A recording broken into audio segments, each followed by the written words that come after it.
Yes, hello, Shelter FootyCast. Mark Reddings, Will Schofield with you on this Wednesday evening. You'll be listening to this Thursday morning.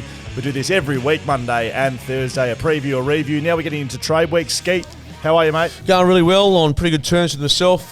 Celebrated my 23rd wedding anniversary, as you know, a couple of days ago. How did that go? It went really well. I went to a newsagent, got a card. Then I went to a florist and got some tulips, which I'm told that she loves. Only problem is, as soon as I got the tulips home, they're $29, by the way, in Beaufort Street. A couple of them, almost $29. Almost $1 for every year you've been married, mate. Shut up. There were about 6 tulips. 3 of them started drooping after about an hour. So I thought, that is an absolute stitch-up. Anyway, I said to my wife, you like tulips? She was happy. It's called effort, Scully. And like when I came back from Melbourne, grand final, brought back some perfume. Bit like when you came back from Europe for Alex. You brought her so much to remember the trip by, such as. Oh, you're gonna tow me into that, are you? Let's talk about preparation on Mark Reddings. You forgot. You remembered while you were in here. Then you woke up in the morning. Your wife had a card, a present for you. You had sweet FA. Yeah, correct. And then you ducked into the servo on the way home. Oh, there you go. We've all been there. Shelter FootyCast. You could have taken a 6-pack of Shelters back for her. That would have been beautiful. We've got a West Australian theme here on the Shelter FootyCast. We do this every week. You can follow us on socials, Shelter FootyCast on Instagram. Send us an email, footycast@shelterbrewing.com.au. If you want to find us on YouTube, just search BackChat or Shelter FootyCast. Shelter, born and brewed in Busselton. Let's get into some of the big moments of the round. Remember last time we spoke, trade period hadn't started. It was the eve of trade period. We did a bit of a preview, what could come about. I think that next morning, Essendon signed its new CEO. Exciting stuff for the Essendon Footy Club. They don't have a CEO anymore. He resigned the next day. It's worth, I know, listening along to this, you would have heard it in the news stories across the way.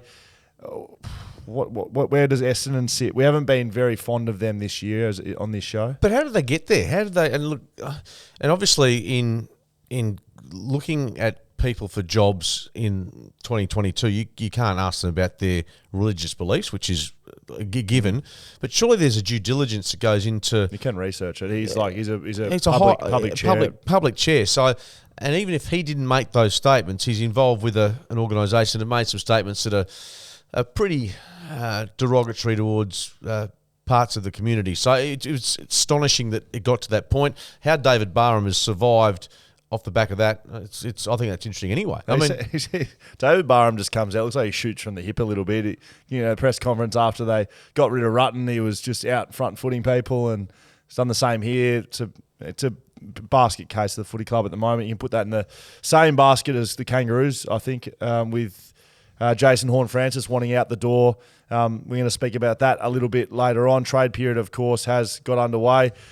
We did mention on Monday a couple of names. Connor McKenna was one. That is firming up. Apparently they are trying to bring him back, and Fremantle could be maybe someone. What if Fremantle's bought a few tickets to the movies, haven't they? Well, we have spoken about the fact that they didn't have anyone coming in for the amount of players coming out. So they haven't looked inside the AFL. They've gone to guys that have retired and gone back to Anthony McDonald, Tipperary. He's the same. They're looking at him. Well, we were on radio, and I'm sure we spoke to, might have been Peter Bell, and he suggested that Justin Longmuir had brief conversations. Yep. So whether that's a tenuous link or a strong link, we know Matthew Lloyd has been even stronger, saying that Fremantle's a front runner. What is he, 27 years of age? Probably it's a 50-50 whether he comes back. Electric player. If he was in a good team, like a Fremantle, who need that attacking flair, like he could be something. He'd be a cult hero for starters, straight away, off the bat. But yeah, there's a bit of work to be done. But Fremantle, as you said, they've been the most, well, if not the most active, certainly one of the most active clubs, not necessarily off their own accord because of players wanting to leave. Yep, there's plenty going on with Freo. Let's get into them. West Coast and Freo update. Fremantle Trades, there's been plenty going on. Blake Acres made his way to Carlton for a future third rounder. I think that's cheap for Blake Acres. I know he potentially lacks consistency at St Kilda. He comes to Fremantle, they put him in a role that suits his game style. And this last year's probably been his best year in the AFL. He walks out the door for effectively nothing. They get a pick in the third round next year. I don't know, that there's a bit of gold sometimes lying around in the third round, but you really get nothing, especially for an established player like Blake Acres. So he leaves to Carlton. happy? Yeah, I think he was a little miffed just in his post Yeah, trade about the offer that he declared that he wasn't a high priority. His obviously dollar value wasn't showing up as being anything maybe commensurate with what he's going to get at his next club, Carlton. So look, I wouldn't say he was filthy, but I think he wanted it known that if he was offered a better he would have deal, signed it forever. although he did say that his partner is from Victoria, so that does make the decision perhaps a little easier for him. I've as spoken well. to Blake outside of footy. You know, he seemed like a happy guy here. He was a fines master at Fremantle, and that might not mean much, but that actually does mean something. They're a culture guy at a footy club, so that's why I've been banging on. I think it's a big loss for them.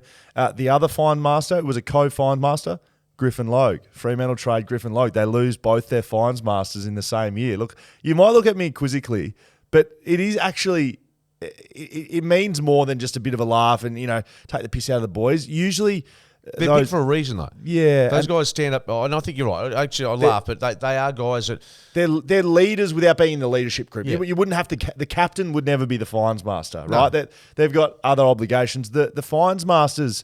They're over everything at the footy club. They know what the young guys are doing. They know what the old guys are doing. They care. Yeah, they're connectors, right? So, yeah, and they care, and people respect them. That's why they're up there. So, Griffin Logue was the other one. He walks out the door with Darcy Tucker on the way to North Melbourne. They lose a future third in that deal and don't get a whole lot back. I don't have it written down here, but I don't think they get too much back for those two players. No, was there a second rounder in there? But I think what happened is that, Belly might have explained this the other night, is that if they had played hard ball, they could have easily just walked through to the pre-season. Right. So I think Fremantle just made the most of what they could at the time. And so, look, Belly, certainly I trust him implicitly to make sure that he got the best out of that possible deal. Yeah, there's still some other names floating around Fremantle without trades being done. Josh Corbett from the Gold Coast Sun has indicated that he wants to go to Fremantle, which we've spoken about already. Rory Lobb's situation seems a little unclear. We spoke to Peter Bell. I asked him directly, is there a chance that Rory Lobb won't be at the football club next year? And he bounced around the question like a good footy. What's his official role? Operations, general manager of operations. Yeah. He didn't give us a direct answer on that. I think they will trade him. He didn't say he will not be leaving the football club. Why is it? This is what I'm confused about. If he's under contract, he wants to go to the Western Bulldogs.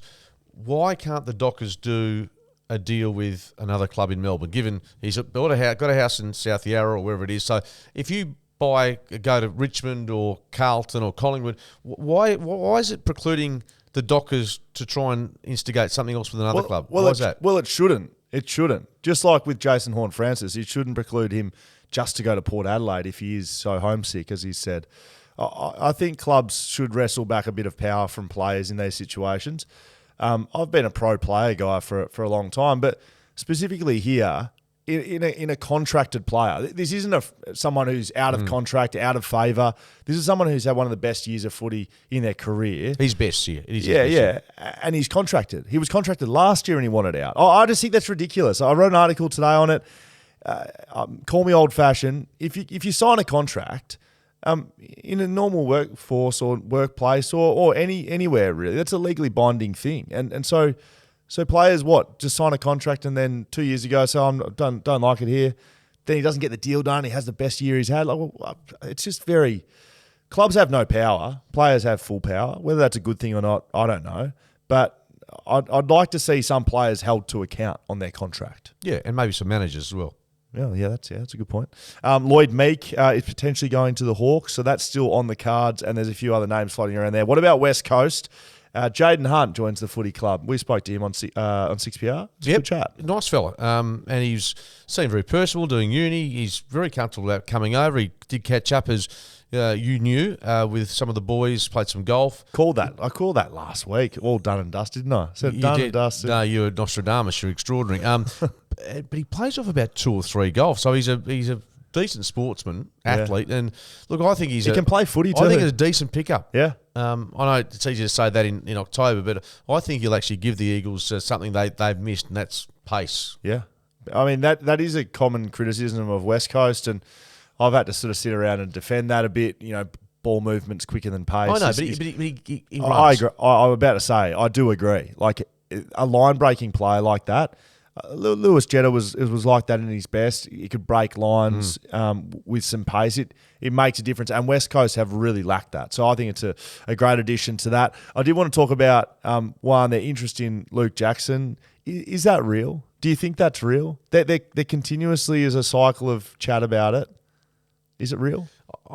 It's almost like it feels like they're just trying to get under Fremantle's, just keep them sort of guessing and pushing up the price and they're like antagonising them. But not to say they don't want him. But if West Coast signed him, right, say they gave up pick 2. I'm about to give you a scenario that's being floated around at the moment. A 3-way deal. Yeah, but just say everything because it came about and West Coast gave up pick 2 and a future first for Luke Jackson. No one else involved. I honestly think the West Coast Eagles fan base would burn the club down. Yeah. After what happened with Tim Kelly. Now, he's starting to play some really good footy, but they probably, for the first couple of years, didn't get the player they expected to get. And it was an overs deal that they did. I think they gave away 3 first-round draft picks for him. If they did it again in a stage where they're meant to be rebuilding, I just can't see it happening. I can't see that happening. No, I agree. I can't. I think they've got number 2 pick, which they just haven't had that look at the draft for so long. Luke Jackson, he's better suited, as we've said many times, probably better suited to West Coast than Fremantle. But I think the West Coast Eagles are obligated to stick to their drafting policy, which I think they're going to. Unless something dramatic happens, I think they will stick to that process. The trade that's being floated around, and this is relatively reliable, it's been reported by multiple sources, that Port Adelaide, North Melbourne and West Coast are all chatting. Yep. West Coast has pick 2. Rioli wants to get to Port Adelaide. Jason Horne-Francis wants to get to Port Adelaide. And North Melbourne wants some picks. So a potential trade that's being floated is Port would get Jason Horne-Francis and Junior Rioli. North Melbourne would get West Coast pick 2 and maybe some future something. West Coast would get pick 8 and a future first. West Coast want more. And I think rightfully so, because they're effectively giving up pick 2 for pick 8 and a future first and Junior Rioli. So that scenario, although Port get what they want, North might get what they want, I don't think West Coast does. No, I agree totally. I'm not sure they're going to buy that. No, I think it looks nice on paper for maybe a couple of the without parties. Junior Rioli in there, I think it would be good for West Coast. Yes. To go pick 2 to pick 8. There's It's no real difference.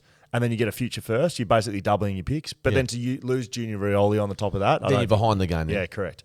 That's the West Coast Eagles and Freo Wraps here on the Shelter FootyCast. Mark Reddings, Will Schofield. Let's get into the rest of the round, and that means the rest of the trade. So we spoke to you before the trade period started. So I thought we'd just give you a quick wrap of everything that has happened. So October 3rd, so that was Monday, Carl Amon walked out the door of Hawthorn and signed with Hawthorn. After leaving Port Adelaide. That is correct. Don't write things on the teleprompter Will just reads out. I've known a few newsreaders that have done that previously, though. That's okay. So they got a compensatory pick for that, pick number 27, which they were hoping would be higher, that they could maybe backdoor into Junior Rioli, but 27 won't get Junior Rioli in the door, in my opinion. What do you think? No, I agree. Carl Amon will be a decent player for Hawthorn. He's had some. Didn't he poll 3 voters this year in the Brownlow? Yeah, it was weird. It's very strange, but you're right. He polled. Well, I'm not sure if it was late in the piece, but yeah, he did get some good numbers. Yeah, and you're right. Best ons a couple more than once. Yeah, well, it's hard to do. Never did it in my life. You've got one vote. One vote. Yeah, one vote in 194 games. So he's beaten that in one game. One more than me, Will. One more than me. Very good. Collingwood got Bobby Hill. So that's a good trade. GWS trade him out the door. They get a 3rd rounder for him and a future 2nd. So they'd be happy with a couple of picks. Bobby Hill, I think, adds something to Collingwood. I reckon he will thrive there. He'll blossom. And I'll tell you what, the Giants, they've lost some talent, but haven't they got some draft picks up their sleeve now? Yeah, they're going to be holding more draft picks than players in this draft season. Tim Taranto walks out the door, just like Bobby Hill. He heads to Richmond with a 1st rounder from Richmond and a 2nd rounder. Is that cheap for Tim Taranto? He's a decent player. Yeah, and is he on? I think he might be on a 6 or 7 year contract they're looking at. Am I thinking right here? He's long term. They weren't talking like 2 or 3. He's they're all chips in there. So they've effectively got him in the door for pick 12 and pick 19. I don't know, Matt. He's a gun, isn't he? Well, I think so. I know some people in fantasy land that like playing him in their team. I think he's a 6 or 7 year deal they're offering him. So that shows you what they think of him. And Richmond, that to me, that's them saying, well, we're going to go again here and have a real crack. Yep, they were the first couple of ones off the ranks. Then the Tuesday came around, Daniel McStay. It's been a real trend of key position players on the move this period with Rory Lobb, Daniel McStay, Liam Jones. Zane Cordy went today as well. So Daniel McStay heads to Collingwood from Brisbane for a second rounder. Liam Jones on the same day goes to the Western Bulldogs, back to the Western Bulldogs. He went Western Bulldogs, traded to Carlton, went from being a forward. I played on him as a forward. He was athletically sound, but he didn't quite have the physical presence. Well, maybe the mentality, it wasn't aggressive enough as a forward. It was easy to play on. Whereas defender, he went really back and he's changed his game, walked away from the club. But how easy is it to go play VFL for 12 months? Yeah. And then step back in. I mean, is that what he was doing? He was playing in the VFL. I think it's Queensland up in the VFL, VFL up there. So, look, I'm sure it's doable But yeah, it's an interesting scenario where he's gone from obviously, and it's all around his vaccination status. But so he signed a 3-year deal at the Western Bulldogs. How old do you reckon Liam Jones is, or do you know the answer? No, I think. Well, I did radio this morning. Is he 31? Yeah, he's 31. Yeah. That's surprising. I thought he was younger. So did I. Yeah. So he signs a 3-year deal. So they've signed him to 34. To a 34-year-old. It's, I would say, risky. Yeah, I think it's. I'd be giving him 2 maybe, but they're in desperate need of a key position player. The Western Bulldogs, a key back. They've got Norton, they've got Ugle-Hagan, they've got Bruce in the forward line, and they're going to have Lobb possibly, and they're possibly going to have Lobb, but they need a backman. They've got right. Alex Keith. He was getting dropped towards the back end of the year, so they were leaky, weren't they? Liam Jones firms that up. And we'll touch on it later on what he went for. But Zane Cordy walked out the door the minute they signed Liam Jones, basically. So he thought, if he's coming in, I'm not getting a game. I'm going to St Kilda. Unrestricted free agent. Absolutely. Right. Yep, correct. Melbourne did a little pick swap with Port Adelaide. And then we got to today. Zane Cordy went to St Kilda, unrestricted free agent. And that's on the back of Liam Jones signing.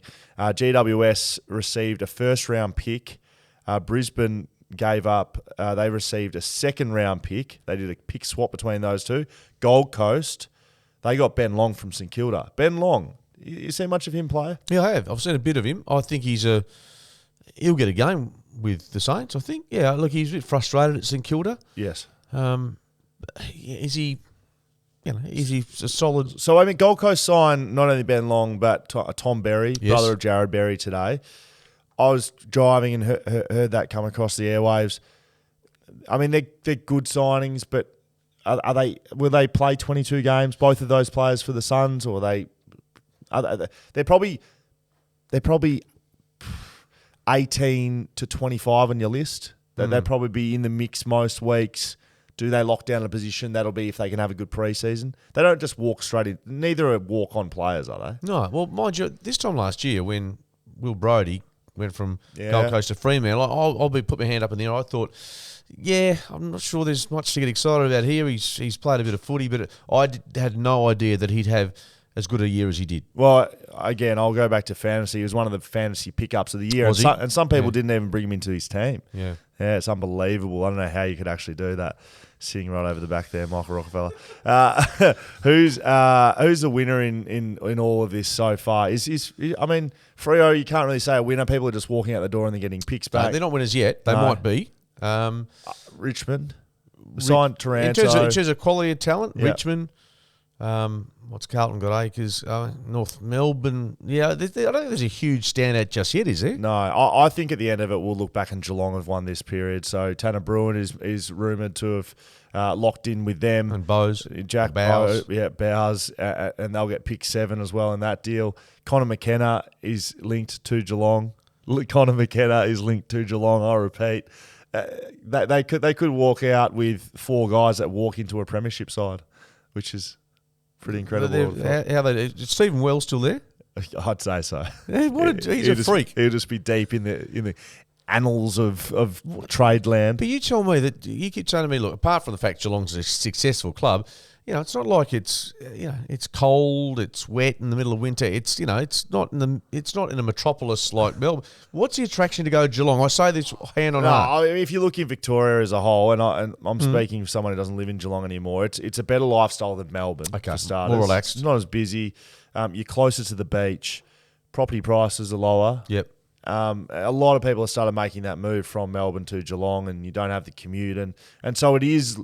It's like a Perth in terms of, West Coast and Fremantle are different parts of this city. I think, as a West Coast player, you never really see the Freo guys. Freo really never see the West Coast guys. Geelong don't really see any of the other.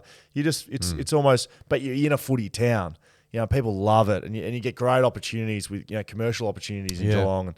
And there's a lot of upside to it. And on top of all of that, they've been a successful side. They've been the most successful side over the last decade. And maybe past that when you think of what they did in the 2007-8 onwards. Yeah, so if you went from 2007 to 22, I know they haven't done a three-peat like Hawthorn or Richmond. Incredibly successful. But they have been more consistent than both those Absolutely, sides. They haven't had a drop-off. And so as a player, yes, money, yes, lifestyle, but for me, I was always motivated by winning. So Geelong would be, if I was going to go anywhere, Geelong would be right at the top of the list because they win. And that's why Richmond's able to sign these guys. And that's why Hawthorn, after they go through a rebuild, will be able to sign these guys. And it's probably why West Coast, even after finishing second last on the ladder last year and had a pretty shit-house year, are able to go and sign free agents because they're a big club, successful club. Players want to be involved in that rather than a Bulldogs or a St Kilda. Yeah. And that's only being honest. It's not bagging those North Melbourne's types of teams. Yeah, and Geelong, 07, 9, 11, 22. And they lost 20. So there's four flags since 07 in 15 years. Yep. I think that they look at every 10, 15 years to win a flag is Tom Hawkins and Joel Selwood have missed finals like twice in their whole career. Yeah. It's ridiculous. It's like Joel Selwood had played 40-something finals. There was one amazing stat from Swamp, I think it was, or someone saying only one game in the past 10 years has been round 22 of whatever year it was that Joel Selwood knew that he couldn't play finals. It was some stupid fact that he just every year he's there, and that's all your fans can want, having a say in the finals, which is perfect. So that's why I think there may need to be some parameters of some description brought in, because do players want to go to a North Melbourne? No. Well, apparently they do. Logue's gone there. No. But let's be honest. I mean, Darcy Tucker, 100 games and a fine citizen at Fremantle, but he struggled for a game. Yeah. Tim Taranto's not knocking on North Melbourne's door. No, I mean, Andrew Gaff got offered to go to North Melbourne, didn't he? I think Dusty probably got offered. Yeah, but turned them down. They're saying no. So there may need to be parameters to stop it turning into like an EPL type setup where you've got the top four sides that can sign anyone they want. They don't have the salary cap restrictions that we do in the AFL. Or a draft. No, but they do have the big club status, which the more that players have control, the big club status comes into it. Well, it's a perfect example was Juddy going back all those years. Carlton, Collingwood, Essendon were the three that he wanted to have a chat to. I mean, other clubs didn't get a look in. So you're right. The big club mentality comes to the fore. That's the trade wrap for this Wednesday, Thursday of week one of the trade period. It'll be, I actually don't know when it finishes. The trade. I think it's 10 days. Goes till next week. They need to drag it out over the weekend. But it's actually almost a fortnight. Yeah, don't worry. They'll keep you interested right to day dot. I almost guarantee there'll be a trade that's been done that they won't let them release just to keep everyone hooked. It'll be Luke Jackson right at the death, I reckon. To West Coast. Mark Reddings, Will Schofield on the Shelter FootyCast. One more before we get to the end of it. I thought we'd do a bit of a PTI here, Skate. I don't know where you're going to sit on this one, but I wanted to throw this one out. Jason Horne-Francis should stay the course of his rookie contract at North Melbourne and not head home to Port Adelaide. Well, I know where you sit on this, so I may as well just go in the opposite direction. If it's good for the rest of the competition to bail on contracts and just call the tune as they choose, then why shouldn't it be the case for Jason Horne-Francis? Because the go-home factor is used for so many players. He's one, albeit he's only been there a year. Well, everyone else is doing it in some fashion. Now, whether it's Rory Lobb trying to get out of a contract 2 years early, whether it was, say, Cam McCarthy trying to come home earlier from his contract from the Giants, it's just part of the way footballers think nowadays. Not to help your argument, but, I mean, North Melbourne's not exactly absolutely killing it at the moment either, are they? I mean, he hasn't helped his cause. It hasn't helped the cause to try and. I mean, Clarko. Dare I say it? If Clarko had been locked and loaded right now, would that request still be in? Possibly.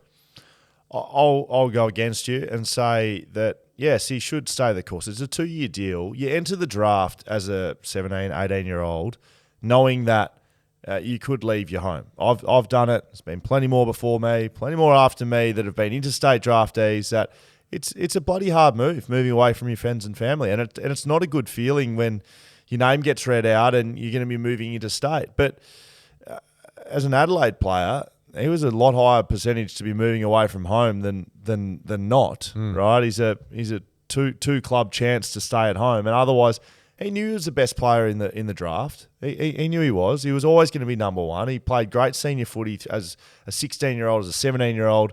He was going number one, so he knew he was going to be moving away. Right, everyone's different. Everyone's individual circumstances change, and he's clearly not happy. I think one, the homesick factor is a bit of a smokescreen to what's actually going on. Like, if it was so homesick, the request would be, get me home to South Australia, however possible. Please, Adelaide, Port Adelaide, I don't care. I'd love for the footy club to get the best win out of this possible. But no, a 18-year-old who's played absolutely stuff all games goes to the club and say, I want to go to Port Adelaide. Mate, he knew what's going on. He's an adult now. He's big enough to make his own decisions.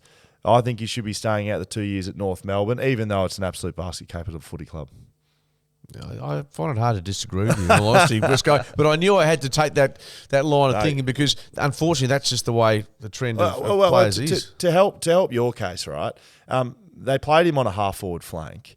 His head coach got sacked this year. He was dropped for not doing ice bins. He is homesick, and he's clearly not enjoying himself in footy. He was also a highly successful junior that has a very, very large competitive streak. He's coming to a team that loses games of football by 100 points. He got reported during the year for whacking someone. Clearly, the competitive streak has turned into frustration of just dealing with shithousery, and he's not enjoying himself. So to go with your argument, get out of there. That was his mentality, of course. And if you've got the manager and the ways to do it, why not? And just slightly, don't use this as a direct comparison. Nathan Buckley, when he was up at Brisbane, he went up there with no intention of staying there long term, did he? This is going back a long time ago. But he wanted to get down to Collingwood as soon as he could, and he did. And as soon as he left, the Lions won premierships. Poor old Bucks. Well, let's see if North Melbourne can do the same with Alistair Don't hold your breath. There you go. Shelter FootyCast done and dusted. We'll see you next time. Mark Reddings, Will Schofield. You know where to find us. Shelter FootyCast on Instagram. You can get in touch with us via email, footycast@shelterbrewing.com.au. Follow us on YouTube. Listen to us as a podcast. Anything to finish us off, Skeet? You got any more tulips on the way home, mate? No more tulips. I've dealt with my numpties this week, but what I'm going to say is that you and all your tribe going down south with a little bit of Shelter Brewery action on the way, I am jealous, I'm envious, and hopefully you bring home some of that nice cold stuff. We will see you at the Shelter Brewery in Busselton. Scullies are heading down there with the Rockefellers. We'll be down there having a couple of shelters off the wood. Giddy up.